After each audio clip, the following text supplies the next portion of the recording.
হতাশ হবেন না, আল্লাহ আপনার জন্য উত্তম কিছু রেখেছেন। তাকদীরের প্রতি বিশ্বাস স্থাপন করা ঈমানের অন্যতম শর্ত। এই স্পর্শকাতর বিষয়ে আমরা অনেক সময় খেই হারিয়ে ফেলি। নিজের মনের বিপরীত কিছু হলেই বা একটু ভিন্ন রকম কিছু হলে নানা মন্তব্য শুরু করে দেই। জাবির রাদিয়াল্লাহু তাআলা আনহু বলেন, রাসূল সাল্লাল্লাহু আলাইহি ওয়াসাল্লাম বলেছেন, কোনো বান্দা মুমিন হতে পারবে না যে পর্যন্ত না সে তাকদীর আর ভালো মন্দের উপরে ঈমান আনবে।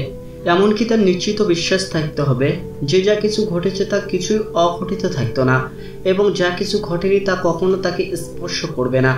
হাদিস জামে তিরমিজি। প্রিয় দর্শক, আজকে আমরা আলোচনা করছি আল্লাহর সিদ্ধান্তে সন্তুষ্ট থাকা এবং কিছু চেয়ে না পাওয়ার আক্ষেপ না করা। হয়তো আপনার জন্য কল্যাণ কিছু ছিল না, আল্লাহ তাআলা আমার জন্য এটাই করেছেন যেটা আমার জন্য কল্যাণকর, কিন্তু আমার জ্ঞানের স্বল্পতার কারণে আমি তা অনুধাবন করতে পারিনি। তাই মনে বিশ্বাস করা যা সিদ্ধান্ত হয়েছে এটা আমার জন্য কল্যাণকর। পবিত্র কোরআনে ইরশাদ হয়েছে, তোমাদের ওপর শত্রুদের সঙ্গে যুদ্ধ করা ফরজ করা হয়েছে আর তোমাদের কাছে তা অপ্রিয়। এটা খুবই সম্ভব যে তোমরা কোনো জিনিসকে অপছন্দ করো অথচ তোমাদের পক্ষে তা মঙ্গলজনক, আর এটা সম্ভব যে তোমরা কোনো জিনিসকে পছন্দ করো অথচ তোমাদের পক্ষে তা মন্দ, আর প্রকৃত বিষয়ে আল্লাহ তাআলা জানেন এবং তোমরা জানো না। সূরা বাকারা আয়াত নাম্বার 216।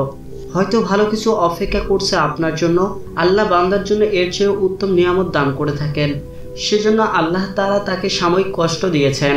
এই বিশ্বাস একজন মুমিন তার হৃদয়ে লালন করবে, কারণ বান্দার জন্য ভবিষ্যতে কি অপেক্ষা করছে তা একমাত্র রাব্বুল আলামিনই ভালো জানেন। আমার ভাগ্যে থেকে সব অকল্যাণ এবং ক্ষতি একমাত্র আল্লাহ তাআলাই দেখতে পান। উম্মে সালমা রাদিয়াল্লাহু তাআলা আনহু বলেন, আমি রাসূল সাল্লাল্লাহু আলাইহি ওয়াসাল্লামকে বলতে শুনেছি, কোনো মুসলিমের ওপর মুসিবত এলে যদি সে বলে আল্লাহ যা হুকুম করেছেন, অর্থাৎ ইন্না লিল্লাহি ওয়া ইন্না ইলাইহি রাজিউন, এই দোয়া পাঠ করেন, তাহলে মহান আল্লাহ তাকে এর চেয়ে উত্তম বস্তু দান করে থাকেন। উম্মে সালমা রাদিয়াল্লাহু তাআলা আনহু আরো বলেন, এরপর যখন আবু সালমা ইন্তেকাল করেন, আমি মনে মনে ভাবলাম কোনো মুসলিম আবু সালমার চেয়ে উত্তম। তিনি সর্বপ্রথম ব্যক্তি যিনি হিজরত করে রাসূল সাল্লাল্লাহু আলাইহি ওয়াসাল্লামের কাছে পৌঁছে গেছেন। এত সত্ত্বেও আমি দোয়া পাঠ করলাম। এরপর মহান আল্লাহ রাব্বুল আলামিন আবু সালমার স্থলে রাসূল সাল্লাল্লাহু আলাইহি ওয়াসাল্লামের মতো স্বামী আমাকে দান করলেন। হাদিস সহিহ মুসলিম। নিজের মনে বিশ্বাস স্থাপন করা যে আমরা যত পরিকল্পনা করি না কেন, এর চেয়ে বেশি উত্তম পরিকল্পনা আল্লাহ তাআলা তার নিজের বান্দাদের জন্য করে থাকেন। আল্লাহ তাআলা মুমিনের জন্য যে সিদ্ধান্ত গ্রহণ করেন তাতে আছে কল্যাণ, আর আল্লাহর কাছে কল্যাণ প্রার্থনা করা ছেড়ে দেওয়াই হচ্ছে তার দুর্ভাগ্য।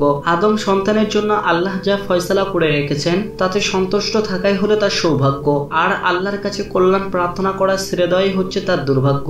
আয়েশা রাদিয়াল্লাহু তাআলা আনহু বলেন, রাসূল সাল্লাল্লাহু আলাইহি ওয়াসাল্লাম বলেছেন, কোনো ঈমানদার ব্যক্তির শরীরের একটিমাত্র কাঁটার আঘাত কিংবা তার চেয়ে নগণ্য আঘাত লাগলেও আল্লাহ তাআলা তার একটি মর্যাদা বাড়িয়ে দেন কিংবা তার একটি পাপ মোচন করে দেন।